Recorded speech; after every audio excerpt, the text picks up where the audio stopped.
ಐಪಿಎಲ್ನಲ್ಲಿ ಆರ್ಸಿಬಿಗೆ home ground ಶಾಪವಾಗಿದೆಯಾ? ಹೀಗೊಂದು ಪ್ರಶ್ನೆ ಇದೀಗ ಮೂಡೋದಕ್ಕೆ ಶುರುವಾಗಿದೆ. ಆರ್ಸಿಬಿ ಸೀಸನ್ 18ರಲ್ಲಿ ಉತ್ತಮ ಆರಂಭ ಪಡೆದುಕೊಂಡಿದೆ. ಆಡಿದ 5 ಪಂದ್ಯಗಳಲ್ಲಿ 3ರಲ್ಲಿ ಗೆಲುವನ್ನು ದಾಖಲಿಸಿದೆ. ಆದ್ರೆ ಗೆಲುವು ದಾಖಲಿಸಿರೋದು ಬೇರೆ ಹೋಮ್ ಗ್ರೌಂಡ್ ನಲ್ಲಿ.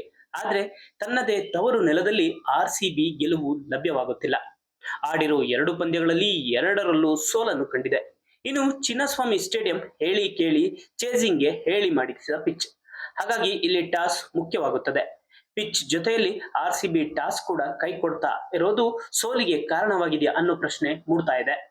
ಆದ್ರೆ ಕೇವಲ ಪಿಚ್ ಮಾತ್ರ ಆರ್ಸಿಬಿ ಸೋಲಿಗೆ ಕಾರಣವಲ್ಲ. ಬದಲಾಗಿ ಆರ್ಸಿಬಿ ಆಟಗಾರರು ಮಾಡಿದ ಎಡವಟ್ಟು ಸಹ ಆರ್ಸಿಬಿ ಸೋಲಿಗೆ ಪ್ರಮುಖ ಕಾರಣ ಅಂದ್ರೂ ತಪ್ಪಿಲ್ಲ. ಹೌದು, ಟಾಸ್ ಸೋತು ಮೊದಲು ಬ್ಯಾಟಿಂಗ್ ಮಾಡಿದ ಆರ್ಸಿಬಿಗೆ ಫಿಲ್ ಸಾಲ್ಟ್ ಅದ್ಭುತ ಓಪನಿಂಗ್ ತಂದುಕೊಟ್ಟಿದ್ರು. 3 ಓವರ್ನಲ್ಲಿ 50ರ ಗಡಿ ದಾಟಿದ್ದ ಆರ್ಸಿಬಿ ದೊಡ್ಡ ಮೊತ್ತ ಕಲೆ ಹಾಕಲಿದೆ ಅಂತಾನೆ ಎಲ್ಲರೂ ಅಂದುಕೊಂಡಿದ್ರು. ಆದ್ರೆ ಬೇಡವಾದ ರನ್ ಕದಿಯಲು ಹೋಗಿ ಫಿಲ್ ಸಾಲ್ಟ್ ರನ್ಔಟ್ ಆಗಿದ್ದು ಆರ್ಸಿಬಿಗೆ ದೊಡ್ಡ ಹೊಡೆತ ಬಿದ್ದ ಹಾಗೆ ಆಯ್ತು. ವಿರಾಟ್ ಕೊಹ್ಲಿಯ ಆತುರದ ರನ್ ಕದಿಯೋ ಯತ್ನದಿಂದ ಸಾಲ್ಟ್ ಔಟ್ ಆಗುತ್ತಿದ್ದಂತೆ ಆರ್ಸಿಬಿ ಕುಸಿತ ಕಾಣೋದಕ್ಕೆ ಶುರುವಾಯಿತು. ಇನ್ನು ವಿರಾಟ್ ಕೊಹ್ಲಿ ಕೂಡ ಹೆಚ್ಚು ಹೊತ್ತು ಅಬ್ಬರಿಸಲಿಲ್ಲ. ಇತ್ತ ದೇವದತ್ ಪಡಿಕ್ಕಲ್ ಆಗೊಮ್ಮೆ ಈಗೊಮ್ಮೆ ಮ್ಯಾಚ್ ನಲ್ಲಿ ಅಬ್ಬರಿಸೋದು ಬಿಟ್ರೆ ಬೇಕಾದ ಟೈಮಲ್ಲಿ ಮ್ಯಾಚ್ ನಲ್ಲಿ ಕೈ ಹಿಡಿಯೋದಿಲ್ಲ. ಆತನನ್ನು ಯಾಕೆ ಇನ್ನು ಪ್ಲೇಯಿಂಗ್ 11 ನಲ್ಲಿ ಆಡಿಸ್ತಾ ಇದ್ದಾರೆ ಅನ್ನೋದೇ ಡೌಟ್ ಆಗಿಬಿಡುತ್ತೆ. ಇನ್ನು ಏಕಾಂಗಿಯಾಗಿ ರಜತ್ ಹೋರಾಡಿದ್ರು ಸಾಥ್ ನೀಡೋದಕ್ಕೆ ಇನ್ನೊಂದು ಕಡೆ ಆಟಗಾರರು ತಯಾರಿಲ್ಲ. ಲಿವಿಂಗ್ ಸ್ಟೋನ್ ಕೂಡ ಅಬ್ಬರಿಸಲಿಲ್ಲ. ಕಳೆದ ಕೆಲ ಸೀಸನ್ಗಳಲ್ಲಿ ಮ್ಯಾಕ್ಸ್ವೆಲ್ ಮಾಡುತ್ತಿದ್ದ ರೀತಿ ಈಗ ಲಿವಿಂಗ್ ಸ್ಟೋನ್ ಮಾಡ್ತಾ ಇದ್ದಾರೆ ಅನ್ನೋದಕ್ಕೆ ಶುರು ಮಾಡಿಕೊಂಡಿದ್ದಾರೆ. 5 ಮ್ಯಾಚ್ಗಳಲ್ಲಿ 1 ಮ್ಯಾಚ್ ಅಬ್ಬರಿಸೋ ಮ್ಯಾಕ್ಸಿ ತರ ಈಗ ಲಿವಿಂಗ್ ಸ್ಟೋನ್ ಮಾಡ್ತಾ ಇದ್ದಾರೆ ಅಂತ ಹೇಳ್ತಾ ಇದ್ದಾರೆ. ಇನ್ನು ಮ್ಯಾಚ್ ಫಿನಿಶರ್ ಅಂತ ಕರೆಸಿಕೊಳ್ಳುವ ಜಿತೇಶ್ ಶರ್ಮಾ ನಿನ್ನೆ ಮ್ಯಾಚ್ ಅನ್ನ ಫಿನಿಶ್ ಮಾಡಿಬಿಟ್ರು. ಇತ್ತ ಕೃಣಾಲ್ ಪಾಂಡ್ಯ ಕೂಡ ಎಕ್ಸ್ಪೆಕ್ಟೇಷನ್ ರೀಚ್ ಮಾಡ್ತಾ ಇಲ್ಲ. ಇನ್ನು ಕೊನೆಯಲ್ಲಿ ಟೀಮ್ ಡೇವಿಡ್ ಮಾತ್ರ ಅಬ್ಬರಿಸಿದ್ರೆ ಸಾಕಾಗುವುದಿಲ್ಲ.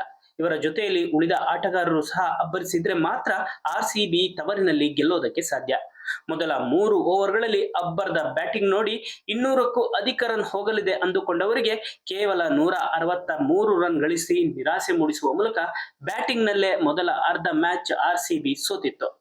ಇನ್ನು ಬೌಲಿಂಗ್ ನಲ್ಲಿ ಆರಂಭದಲ್ಲಿ ಅದ್ಭುತ ಬೌಲಿಂಗ್ ಪ್ರದರ್ಶಿಸಿ ಪ್ರಮುಖ 4 ವಿಕೆಟ್ ಪಡೆದ ನಂತರ ಪವರ್ ಪ್ಲೇ ನಂತರ ಬೌಲಿಂಗ್ ನಲ್ಲಿ ಹಿಡಿತ ಸಾಧಿಸುವಲ್ಲಿ ವಿಫಲವಾಗಿದ್ದು ಆರ್ಸಿಬಿ ಸೋಲಿಗೆ ಕಾರಣವಾಯಿತು.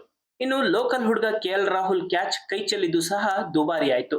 ರಾಹುಲ್ ಅನ್ನು ಕಟ್ಟಿ ಹಾಕುವಲ್ಲಿ ಯಶಸ್ವಿಯಾಗದ ಆರ್ಸಿಬಿ ಸೋಲಿನ ರುಚಿ ನೋಡಬೇಕಾಯಿತು.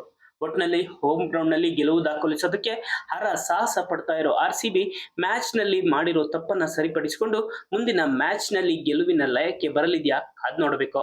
ಹಾಗಾದ್ರೆ ನೆನೆಯ ಪಂದ್ಯದಲ್ಲಿ ಆರ್ಸಿಬಿ ಸೋಲಿಗೆ ಪ್ರಮುಖ ಕಾರಣಗಳೇನು? ಕಮೆಂಟ್ ಮಾಡಿ ತಿಳಿಸಿ.